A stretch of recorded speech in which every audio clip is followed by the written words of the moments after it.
Hey everyone. Well, I've had the BYD Seal for just over a week now, and I've spent the last few days pulling some things apart inside. Now I know the video is called Teardown, but I'm not going to go down to the motor or any of that freaky stuff. All I've done is pull apart some of the dashboard and the seats and doors and that to gain access and get an idea of how things are connected there. Because in future, the very near future, I'm going to be installing multiple dash cams and also get an upgraded stereo. So I wanted to know what's what inside the car in preparation for that. So I've pulled apart the glove box, pulled the old speakers out of the doors, and just stuff like that. So I'll start with the glove box and show you how I took that out. Okay, to take the glove box out, just open it up and you'll see these two peg things here on the side that keep it in there. Now you might need pliers if it's a bit tight, but basically just turn it and it'll come out like that. And there's a unit there.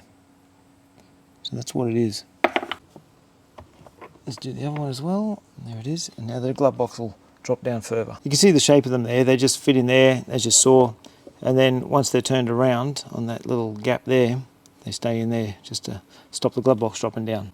Okay, next is this retractable string thing here, which gives it a slow opening motion. So what I do is I reach behind here, close it a little bit, and just pull that on itself. It is a bit tight, but it should be right. And sort of take that off this little knobbly thing here. Take that off the bloody knobbly thing. Okay, like that. And you don't have to worry about that vanishing if you let it go, because it only goes to like there. See, that's it there. It's full length there. If I let it go, it only goes to there. It doesn't continue going in there, so that makes it easier. Now the glove box is just flopping around like that. You can just pull it out like that. So it just unclips. Now that that's off, there's a panel underneath which can be taken off by a screw over here and one over here. Everything off. Okay, now to take this off, there's a couple of little clips here you'll feel. Just pull them towards you and then it'll come down. And there's also the light that needs to be disconnected.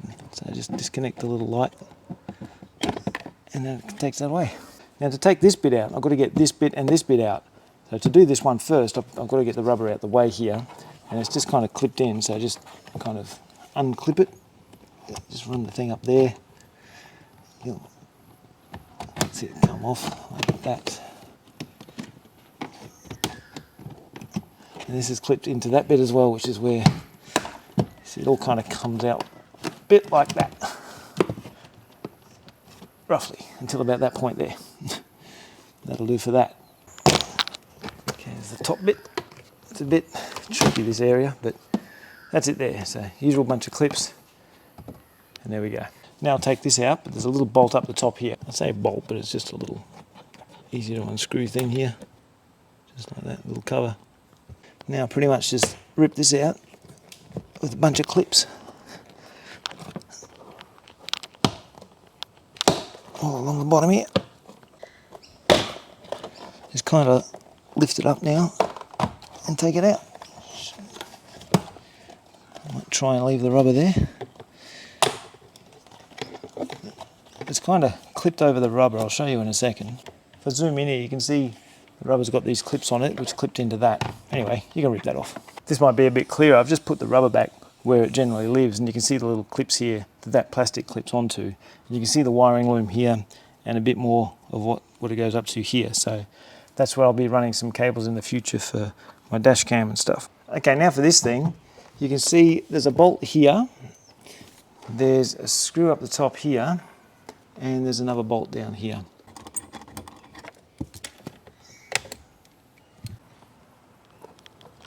Now down the bottom there's this little clip here, which is actually the cable loom that's connected to that. So I'm going to disconnect that and push it back through so the cable won't be connected to this anymore.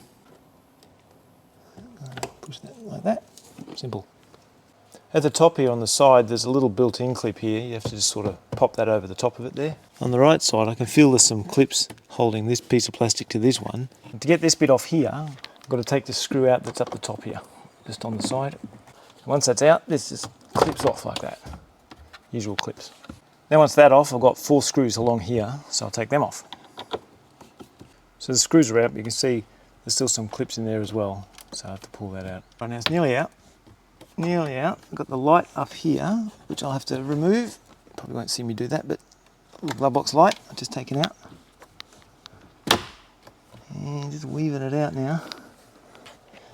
There's another light. What's that down there? There's something plugged in the back down there. That'll be this switch here. There's also this switch at the back, which I can feel the wire, and I could pull it out, but I want to have a quick look before I just go yanking it out. Now it's mostly ready to come out. I've just got these clips on the right that I tried to show before. Oh, there we go. So that's there. I'll just get that light, and this is what it looks like. Let's have a look. It's a black one at the top. Oh, it's a switch, that probably shouldn't really matter. And anyway, it's a, what's that? Blue with red on it, or red with blue on it, wire there. Whatever you think that is. That one at the bottom. Now that I've got it out, you can see where that connector was that I chipped away at. I really didn't need to do that, but anyway, that's the bit I took out there. So now the glove box is finally out. I can have a look in here at all the good stuff and get access to most of it there. Okay, so there's a lot of cables behind the glove box, including the left body control unit. But I also noticed a couple of coax cables, which could be for either the FM radio, the mobile network, or the GPS or something. I don't know, but they're there, so I'll look into them in the future when I go down to that level with the cabling. So what I'll do now is show you the back seat and how I pull that thing out. The back seat's held in by a couple of clips, which I'll just show you there. You can see it up there, goes into that down the bottom, and I just pull that up to release that. On the left side there's the access to the battery, which I just pull the centre bits kind of out and you see it comes off. So it's got this end that hooks under there towards the left and these clips here, but yeah, just sort of bend it and get it out. And the battery's in there. So you can sort of see it, but you can't really get to it. Okay, so like I did with the other side, just reach under, sort of here and here, and rip it up, like that. You can see what's in here. Okay, so there's a 12-volt battery underneath there. You can see its negative terminal connecting to the chassis there, and it goes to a bit of a bunch of cables at the back here. Got this thing here in the middle, which I'm not sure of what that is just yet, but it goes along a little bit of a cable loom here to this thing here, which has a fuse and just kind of the dregs of the cables there. Now I can lift that up, but I've noticed the yellow airbag wire is attached to the back of this. So I'm going to go around the back and see what I can see about that. So because there's an airbag on this part of the seat here, under here, you can see the yellow wire there. So around the back, you can see the wire that goes up to the airbag on the side is attached to the bottom part of the seat. Why would you do that?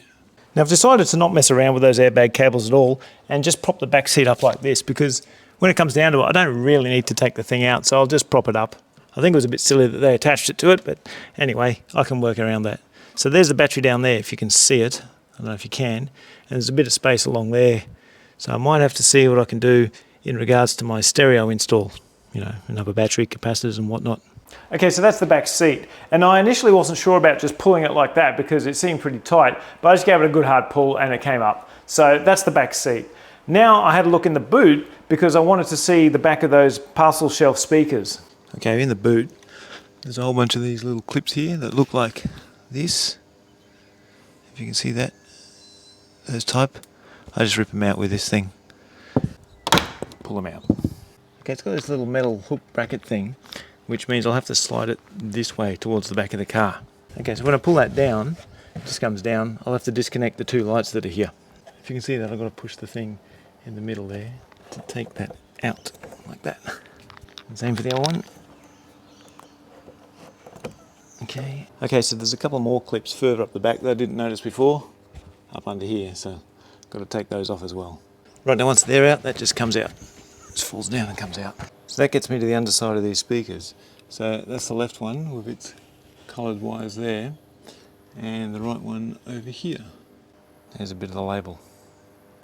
Okay, so the speakers in the back parcel shelf are pretty much custom moulded to the car because they were made for the car by this company called Dyne Audio. And this is one of the speakers out of the doors, and you can see what I mean here. It's all custom made there. It's a standard size speaker, but it's made for this, so it would be a bit tricky to do an aftermarket one in here, which anything can be done, but I'm just going to keep these in there. So speaking of the doors, here's how I took the door apart. All right, now it doesn't need to lift up, it just comes directly out here. So just pull it like that, and it comes out, and you'll see what's in here, if I can show you. Okay, now the door's pretty much ready to come off, just like that, by lifting it up, but I've still got some things plugged in, so I'll try and get the camera up here to show you. Now I've got a mechanical one here for the door opener, I've got the switch down there for the window opener, and I've got the cable for the tweeter. The woofer I already disconnected lower down from when I just had the bottom open. So I'll disconnect these. Now this speaker wire was just under this clip here, which I just cut to get it out. And it's got this here, which is the little ambient light thing at the back. I'll piss that off, maybe. And the tweeter up the top here. Right, to be honest with you, I just unscrewed the tweeter because I couldn't get that plug out with one hand. So that's that. The only thing left now is the door handle. Right, so you can see the door handle there as I open the door. That's what happens. This should just come out like that. Now that bit's out. It looks like this ball just kind of goes underneath that plastic there, but I don't want to break that plastic, otherwise the door's a bit knackered. Okay, that's off there. There we go. So that's out. So that's it for the door. Okay, so here's the inside of the door. I've got the door latch here, the tweeter here, and the space where the woofer is that I've just taken out, and the other plugs. And I've also got these little clips here, which of course, you know, you break them and some get stuck here, but I've got a bunch more of those on order from AliExpress, so, you know, I'll get fresh ones when I put the door back on. Okay, so that's where I'm up to with the BYD Seal. It's been fun just pulling things apart and getting to know what's where, and it seems pretty standard. I mean, obviously it's got an electric motor instead of engines, but inside there it's a whole bunch of cables, there's a bunch of wiring looms, there's some voltages for the 12-volt battery, everything you expect in a car. So I don't see any reason why I shouldn't play around with it and just modify it and customize it to my own needs. So anyway, that's all for now. There will be more in future when I'm getting ready to do those installs, as I said, like the dash cams and the amplifier and whatever else I end up doing. But that'll do for now. Just thought I'd show you that and show you what I've been up to. Anyway, that's it. Till next time, take it easy.